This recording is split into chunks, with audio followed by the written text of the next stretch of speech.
आज तर डिझाईनच सुचेना. श्री स्वामी समर्थ. कसे आहात सगळे? तर मला आली होती 1 kg पायनॅपल फ्लेवर केकची ऑर्डर. तर हे माझं न्यू कस्टमर होतं आणि फॅमिली मेंबरमधूनच ऑर्डर आली होती. बट म्हणजे त्यांनी फ्रीमध्ये नाही घेतलं केक, त्यांनी पे केलं मला. मी नव्हते घेत, बट तरी पण त्यांनी पे केलं. तर काही फॅमिली मेंबर्स असे असतात जे बिना पे केल्याशिवाय केकच नेत नाही, किंवा मग डायरेक्टली असं बोलतात की जाऊ दे मग आम्ही बाहेरच ऑर्डर देतो, असं बोलतात. छान वाटतं की ज्यावेळेस त्यांना आपल्याकडूनच केक घ्यायचा असतो त्यावेळेस. सो त्यांनी मला फर्स्ट टाईम ऑर्डर दिली आणि मी लगेच केक करायला घेतला. तर हा केक कस्टमरला नेक्स्ट मॉर्निंग 9:30 ते 10 वाजेपर्यंत हवा होता आणि कस्टमरने मला रात्रीच सांगितलं होतं आदल्या दिवशी.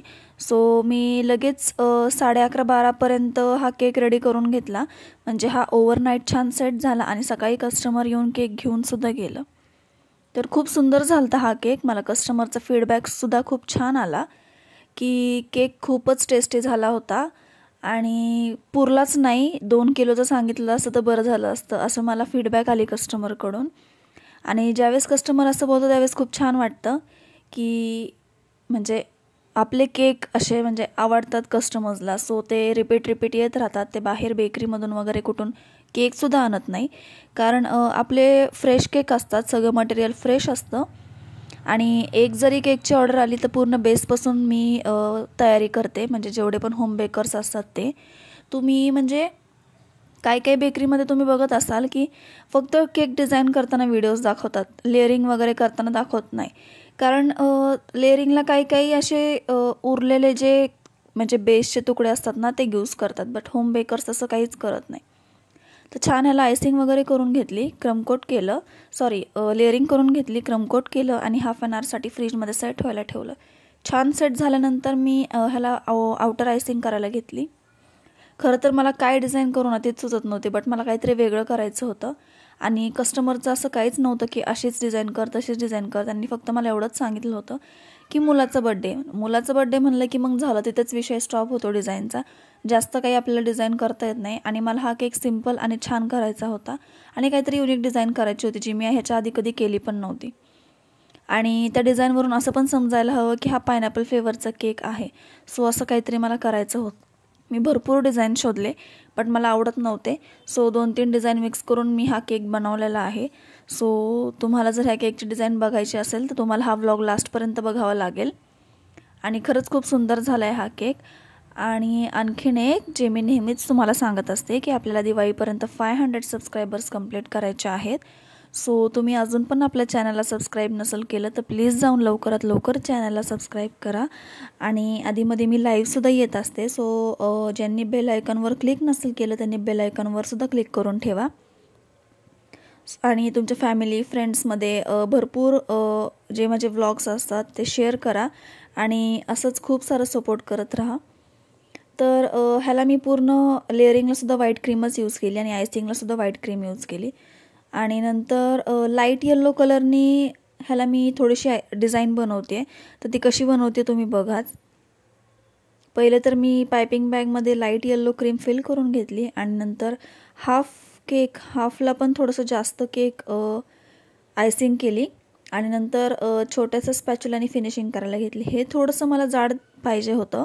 जी आत्ता लेअरिंग करते आहे सेकंड क्रीमची व्हाईटच्या वरती थोडीशी जाड लेअरिंग हवी होती, कारण ती डिझाईन मला तशी करायची होती.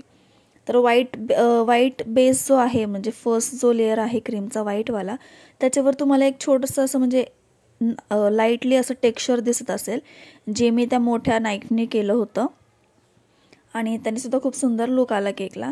नंतर मी हा लाईट येल्लो दिसतोय आणि नंतर मी थोडासा डार्क येल्लो करायला घेतला जो मला त्याच्यावरती करायचा होता. तर इथे मी चेक करत होते की दोन्ही सेम तर नाही दिसत आहे ना, बट थोडंफार सेम दिसत होतं.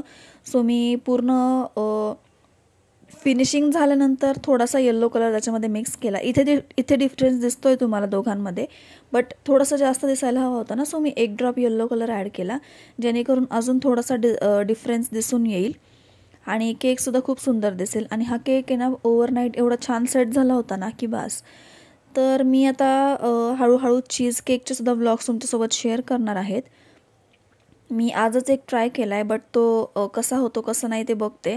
आणि जर छान झाला ना तर मी नक्कीच त्याचा फुल आणि डिटेल्ड व्लॉग तुमच्यासोबत लवकरात लवकर शेअर करेल. सो तुम्हाला ही चीज केक वगैरेचे व्लॉग्स बघायचे असतील तर आत्ताच आपल्या चॅनलला सबस्क्राईब करा. आणि ब्राउनीजचे सुद्धा व्लॉग्स मी अपलोड करणार आहे. म्हणजे भरपूर काही काही न्यू मी शिकली आहे. तर हे सगळं मी आधी घरी ट्राय करून बघणार आणि जर ते छान झालं तर मग मी तुमच्यासोबत लवकरात लवकर त्याची डिटेल व्हिडिओ शेअर करणार आहे. सो तुम्हालाही जर सिम्पल ट्रिकमध्ये हे सगळ्या गोष्टी शिकायच्या असतील तर लवकरात लवकर जाऊन आपल्या चॅनलला सबस्क्राईब करा. आणि आणखीन एक न्यू व्लॉग तुमच्यासोबत येणार आहे, जो म्हणजे नॉर्मल डेली लाईफमधला व्लॉग असेल. तो तुमच्यासोबत कधी शेअर होईल, 10 ते 11 ऑक्टोबरला शेअर होईल. आणि तोपर्यंत नक्कीच म्हणजे वेट करा त्या व्लॉगसाठी. मी सुद्धा खूप एक्सायटेड आहे आणि तुम्ही पण नक्कीच एक्सायटेड असाल त्या व्लॉगसाठी. मी तो व्लॉग कशावर आहे त्याची काही इन्फॉर्मेशन तुमच्यासोबत शेअर करत नाही, बट तुम्ही नक्कीच तो व्लॉग बघा. 11 ते 12 ऑक्टोबरला तो तुमच्यासोबत शेअर होईल. मी लवकरात लवकर तो अपलोड करेलच. नंतर मी केकला असे सिंपल डिझाईन करून घेतली आणि हे मोठे असे स्प्रिंकलर्सचे बॉल होते माझ्याकडे. सो ते मी असे ह्याच्या केकमध्ये अरेंज केले आणि फ्रंट साईडला फक्त एक हॅपी बड्डेचा छानसा टॅग लावून दिला. आणि एकदम सिंपल आणि छान केक केला मी हा. आणि नंतर केकवरती नेम वगैरे टाकला, हॅपी बर्थडे दादा असं नेम टाकायचं होतं मला त्या केकवर. आणि ह्या केकचं फायनल लुक मी लास्टला दाखवलेलाच आहे. सो तुम्हाला हा केक आवडला का आणि कसं वाटली ही डिझाईन, हा केक कसा वाटला प्लीज मला कमेंट करून सांगा. आणि अजूनही तुम्ही चॅनलला सबस्क्राईब नसेल केलं तर प्लीज प्लीज लवकरात लवकर जाऊन सबस्क्राईब करा. सगळ्यांनाच माहिती आहे की दिवाळी जवळ आली आहे आणि काल दसराही झाला आहे. सो बिलेटेड हॅपी दसरा माझ्या सगळ्या सबस्क्रायबर्सला. आणि असंच सपोर्ट करत राहा, भरपूर प्रेम द्या. लवकरात लवकर तुमच्या फॅमिली फ्रेंड्ससोबत लिंक शेअर करा जेणेकरून ते आपल्या चॅनलला लवकरात लवकर सबस्क्राईब करतील. आणि पटकन 500 सबस्क्रायबर्स कंप्लीट करायला हेल्प करा मला. सो असं मी थोडंसं विचार करून हे स्प्रिंकलर्स अरेंज केले. आणि नंतर वेट वगैरे तर काही केलं नाही मी ह्या केकचं, कारण मी दमली होते आणि हा केक करून फ्रीजमध्ये सेट व्हायला ठेवून दिला आणि नंतर मस्त झोपून गेले. आणि सकाळी लवकर वगैरे उठले, केकवर नेम वगैरे टाकलं आणि कस्टमरला कॉल केला की केक रेडी आहे, तुम्ही घेऊन जाऊ शकता. सो त्याच्यानंतर हाफ ॲन आवरनी कस्टमर लगेच येऊन केक घेऊन गेले. नंतर हा मी क्यूटवाला हॅपी बर्थडेचा टॅग ह्या केकवर अरेंज केला फ्रंट साईडला. त्याला एक स्टिक पण होती, ती मी सुरी गरम करून कट केली. सो हे असं दिसतंय.